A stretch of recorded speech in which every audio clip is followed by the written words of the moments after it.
guys, how's it going? It's Al. We are going to talk about week 6 on DraftKings. This is going to be my recap. The recap is, if you played Jamar Chase, you probably had a good time. If you did not play Jamar Chase, you did not have a good time. 7-Eleven was always open, as he said that he was. He is who he thought he was. I'm going to go over my cash game lineup, my high stakes tournament lineup, my millionaire maker lineups, and everything else that we have. My Scott Fishbowl. We'll go over a couple of pick'ems this week, and we'll take a look at the Listener League and see who won it and won their spot into the Battle Royale. We're going to go over the cheat sheet, see where I was right, where I was wrong, where did I get lucky, where did we get unlucky. So if you wanted to get that cheat sheet every single Friday, you got to join the Discord, smizzle.tv/discord. You got to become a channel member on the main channel. That's smizzle.tv/join. It's not on this channel. This is the fantasy football channel, and welcome to it. And then follow the instructions in the folder there. It is $5 a month. Every single Friday, you get access to the cheat sheet. So thank you guys for being here. Drop a like on the video, subscribe to the channel, ring the notifications bell, and let's go. He's a legend. Here's that week 5 cheat sheet, what I was talking about in the intro. Let's go over where we had some snowflakes. Luckily, most of them were in the under 10% plays. It was a when chalk attacks sort of week. That's just sometimes the way that it goes. And hopefully you were on it in cash games. Anthony Richardson, unlucky there. He got injured. Nothing you can do about that. Injuries are a part of football. It was a week where like nobody ran away. Cash games, like nobody... no quarterbacks really ran away with a 35-40 point game.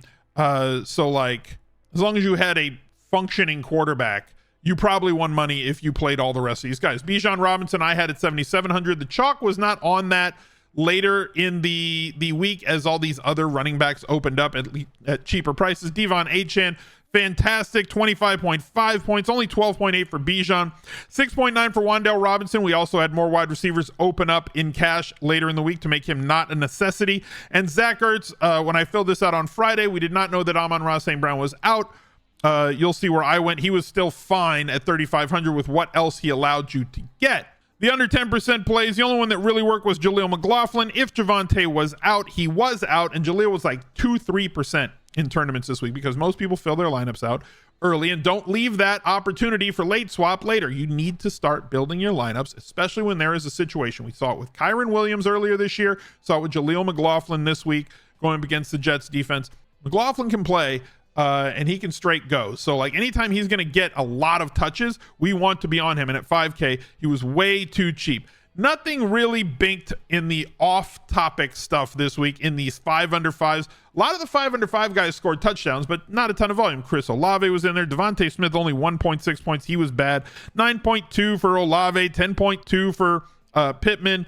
McLaughlin for 5K scored you 17.3, but really all you had to do was play the chalk running backs.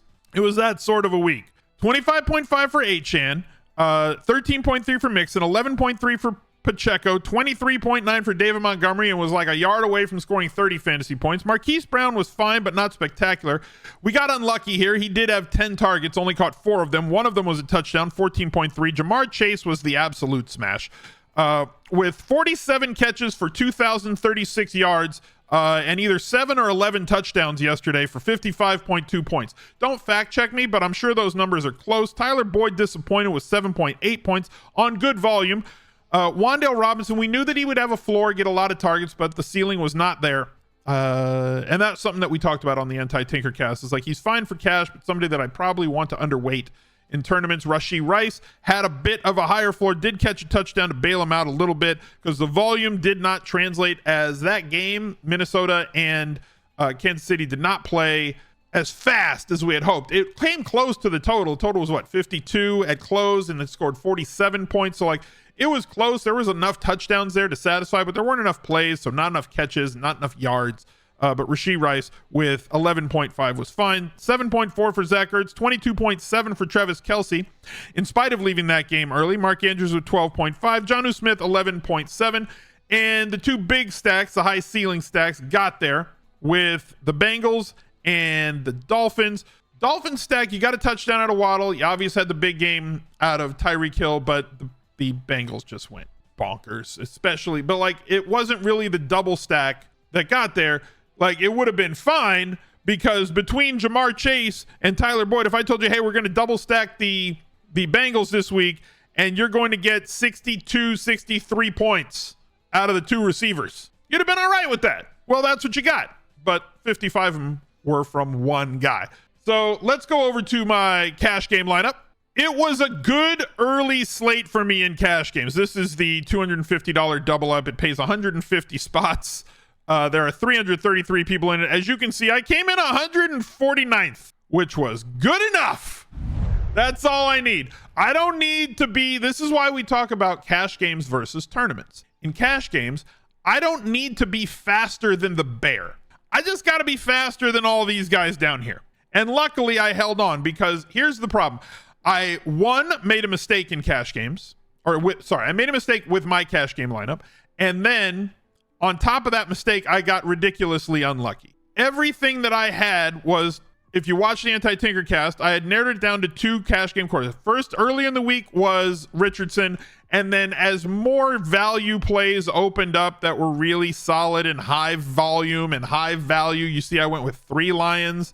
People say, is it too much to play 3 Lions in cash? Is it too much to play multiple players from the same team in cash? No, because all of them were values on volume, in my opinion. Reynolds with 4 catches for 76 and a touch. Laporta at 5K was an easy drop down from Travis Kelce in cash. He had 2 receiving touchdowns, 47 yards, 19.7 at a differentiator position. The mistake was Bijan Robinson over one of the Joe Mixon and down priced running backs. I prioritized getting to Bijan, and getting to Bijan meant coming off of Hurts and down to Richardson. Luckily, I held on. So the mistake was here. Got unlucky here. If he plays the whole game, he has 18, 19 points. I cruise way up in here with no chance of falling out of the money. So survive an advanced week for me, because in tournaments, I, again, barely missed here. Went with one of the high ceiling stacks. Went with Mahomes to Kelce. And where was he? And Rashee Rice should have been in this line. Yeah, Rashee Rice was in this lineup. Brought it back with Madison. Didn't really work out. I basically caught all the touchdowns, but as I said, there was no volume in this game. Had Breece Hall as my afternoon play. Had the Dolphins defense that I wanted to pay up for. The Saints was my other possible defense. Didn't go with the Burrow stack. A Burrow stack would have ran away with this. Did not cash in this one. It pays 8 spots. This is the Thunderdome. I needed like 6 more points. A Bengals double would have just ran away with this. Bengals double around this core would have absolutely trampled everything. So a missed opportunity for me. The Millionaire Maker, 209 was my highest score. This is that lineup. Mahomes, Hall, McLaughlin at 2.9%. Osborne, Chase, Brown, Kelce, Rice. Saints D was a key. There were 3 defenses that went really, that did really well. The Steelers, who I had on my Fantasy Football Now team, the Saints, who we talked about all week, they were in first look, and the Jets defense against the Broncos. So we'll see on first look this week for week 6 where we can go with defenses. My top lineups clearly were all in here. We had AJ Brown 21, Thielen 30, but all built around all the same principles. There was just one missed spot in every lineup. This one finishing with 208 with no Jamar, but I did have Goddard with 28. We did have AJ Brown, the double stack. Can Jalen Hurts support 2 pass catchers? We want to isolate for the games where the quarterback has 30 plus points, because when they do, they can definitely support 2 pass catchers. Do what you have to do to get there whenever you can. Going over to Rainmakers. This is my Rainmaker lineup. As you can see, Rainmaker Chase. This was my big high dollar card.